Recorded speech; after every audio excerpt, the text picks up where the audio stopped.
Hello friends, এই যে আম গাছটি দেখছেন মুকুলসহ, এটি কিন্তু প্রকৃতপক্ষে 12 মাসই আম গাছ, অর্থাৎ ওয়াল টাইম ম্যাঙ্গো। গাছটির বয়স কিন্তু কম নয়, 12 থেকে 15 বছরের অধিক বয়স হয়েছে। প্রচুর মুকুল এসছে, একটি দুটি নয়, পুরো গাছ ভর্তি মুকুল এসছে, দেখুন চার সাইডটা। এবং সব থেকে অবাক হয়ে যাবেন যে এই গাছে আমি আপনাদের সিজনের আমও দেখাচ্ছি, একটু খেয়াল করে দেখুন।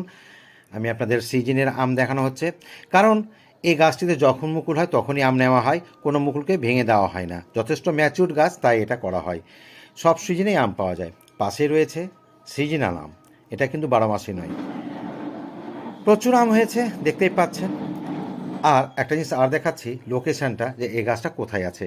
পশ্চিমবঙ্গের মালদহ জেলার কালিয়াচক টু মোথাবাড়ি থানার মোথাবাড়ি গ্রাম পঞ্চায়েত অধীনে হলদিবাড়ি গ্রামে মসজিদের পাশে, অর্থাৎ আমার বাড়ির পাশেই এই গাছটি রয়েছে। আপনারা দেখলে দেখতে পারেন। বন্ধুরা, পছন্দ হলে অবশ্যই লাইক করবেন।